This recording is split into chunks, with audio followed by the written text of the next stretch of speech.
Jedi Master Obi-Wan Kenobi landed his Interceptor on the planet of Utapau as he sought to finally bring an end to General Grievous. The Jedi prepared his clones for a surprise attack, and after riding a varactyl to the Separatist hangar, Obi-Wan's battle began, dropping down to greet Grievous. Engaging the droid general in a duel, the 212th Attack Battalion emerges to fire at the Droid Army. Whilst Obi-Wan dealt with Grievous, Commander Cody led the forces through Separatist defences, picking up Obi-Wan's falling lightsaber. But then, after returning Obi-Wan's lightsaber, the clone commander received a transmission from Coruscant.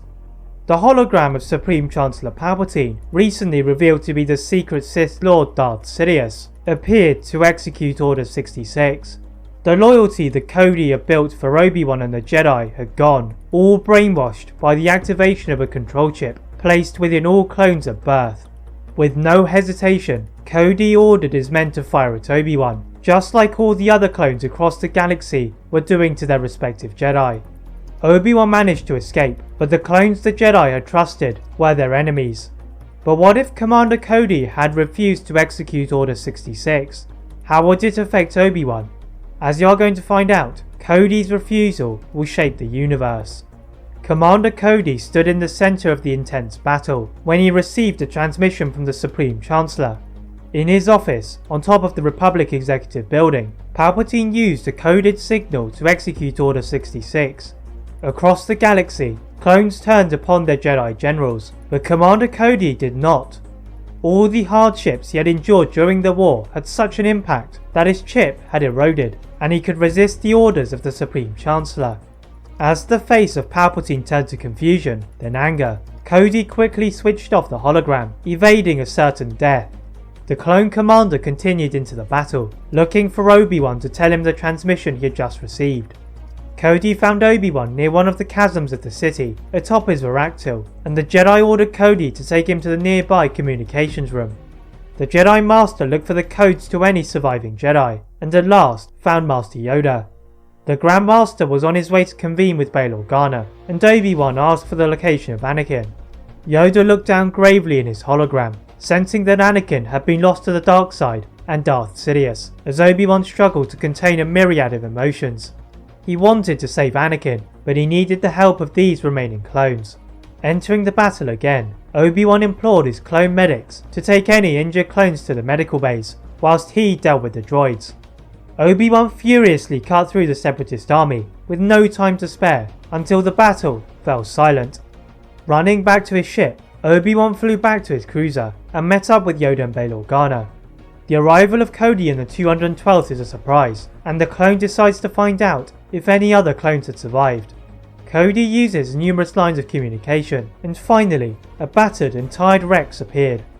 Cody asks Rex and Ahsoka to go to Coruscant, as there was still a hope for the Republic, and they were fortunate to be in the Inner Rim. Obi-Wan and Yoda land just before Ahsoka and Rex, and with the help of the 212th, begin to retake the Jedi Templar's speed. As they reach the security station, Obi-Wan is forced to accept the reality that he had lost Anakin, but he could sense him on Coruscant. Yoda urges him to go and find him, whilst he dealt with Sidious. Obi-Wan took a speeder bike to Padme's apartment, feeling the dark side, and saw Padme and Vader on the veranda. Obi-Wan smoothly landed, and found Vader staring at him with hate. Padme steps in between the former Master and Padawan, but Vader barges her out of the way, igniting his blade. On the small docking platform, they duelled furiously, their blue blades illuminating the night sky with each strike. Their fight then moved into the apartment, and they force-pushed objects towards each other, making the room a complete mess. Neither were getting the upper hand, until another speeder bike landed beside Anakin's starfighter. Ahsoka was horrified at the sight of Vader and Obi-Wan dueling, and entered the room. Watching Ahsoka walk in, both combatants paused their duel, and Vader made a mistake in lowering his blade. Obi-Wan took advantage, and slashed Vader's back, against the cries of Padme and Ahsoka, and the Sith apprentice fell to the ground. The Padawan and Senator are furious at Obi-Wan, but do not have time to argue, and Rex arrives to take his general to the medical center close by. With the help of medical droids, they watch as Vader's back begins to heal, however discovered that Yoda had failed to defeat Sidious. Vader's eyes later opened, and they were still burning yellow. Restrained to his bed, he used his power to shake off the bindings, but Cody stunned him with his blaster before more damage could be caused. Whilst the Emperor was alive, Vader was a threat to Padme and her new children, and the witnesses decided to place Anakin in a carbonite freezing chamber in the Jedi Temple. One threat had been averted, but a larger one still remained. Several troopers of the 212th Attack Battalion carried Vader through the halls of the temple when Palpatine's voice echoed across the walls. The Sith Lord deemed it useless for the Jedi to resist the inevitable, and they would soon fall under the new Galactic Empire. The group tried to speed their way out, but soon find themselves surrounded from all angles by Palpatine's clone troopers. The Jedi form a defensive shape as the clones fired. The Jedi then use Anakin's frozen chamber as a shield and scuttle their way out of the temple. Running to the underworld of Coruscant in a bid to escape the grasp of Palpatine, Palpatine's gunships surround them, and Yoda decides that they should allow themselves to be captured, much to the confusion of the others. They slowly raise their hands in surrender, and the clones get out of their ships, pointing their blaster rifles at the skulls of the Jedi. Just as they were about to tie them up, they failed to see Yoda sitting in the middle, and the Grand Master performed a force wave in all directions, pushing the clones into the sides of the underworld. Ahsoka and Rex grab the closest gunship, and they fly away into the night sky. Yoda set the ship course for the planet of Dagobah, even if not for the long term, as supplies would be a struggle for the clones. Eventually landing on the swamp-covered planet, Obi-Wan and Ahsoka are still confused as to Yoda's plan, but it soon becomes clear. Yoda levitates Vader and dumps him into the dark side cave, shielding his presence from the Emperor. Then he asked Bail and the clones to leave, and form the beginnings of the rebellion, as the Jedi lay in the shadows like the Sith had done to them. Over the next decades, Palpatine struggled to replace the killing machine he had in mind of Vader, instead turning former temple guards to the dark side to do his bidding. Palpatine also slowly began to grow wary of something in the Force, lurking in the background, and he wondered if it had something to do with Vader.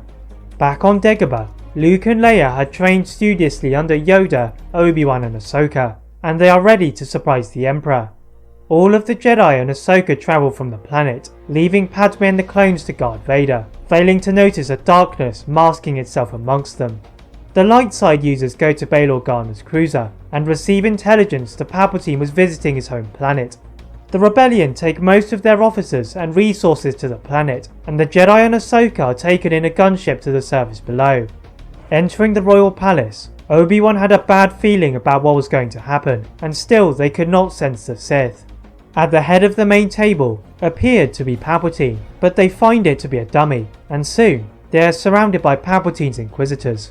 Yoda knows that this is a mere distraction, and along with Obi-Wan, go out to contact Bail Organa, and a senator reports that Vader was now in the hands of the Empire.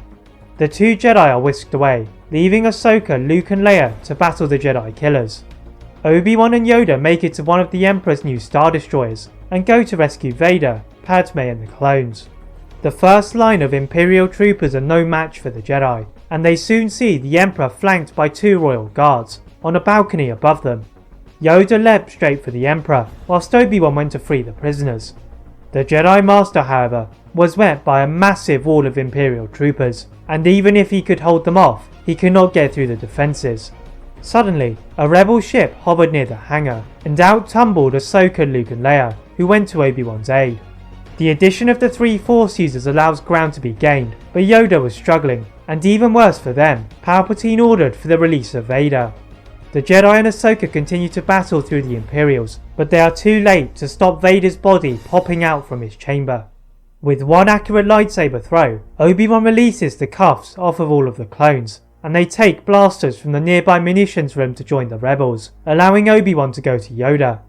The presence of the Sorisu Master is a welcome sight for Yoda, and it allows him to use his speed to get around the Sith Lord. As Vader croaked from his hibernation sickness, Yoda knew he had little time, and lunged at Palpatine in one last desperate strike. The Sith Lord and Grand Master fell at the same time, as Yoda had sacrificed himself to kill Sidious. Obi-Wan watches sadly at the fall of Yoda, but focuses again as he hears Vader. Walking in front of the unfrozen Vader, Obi-Wan is relieved to find that Vader had become Anakin again, just after the Emperor had fallen. As Anakin's vision recovers, the clones all salute the Jedi General. Ahsoka and Padme ran to Anakin, and Cody knew that he had been right to not execute Order 66. That is it for what if Commander Cody refused to execute Order 66. If you enjoyed this, please like this video, turn on your notification bell, subscribe to this channel, and my other channel What If Films for more what ifs. And as always, leave a comment on what if you'd all like to see next, and how I can improve my videos. Thank you all very much for watching, and see you next time.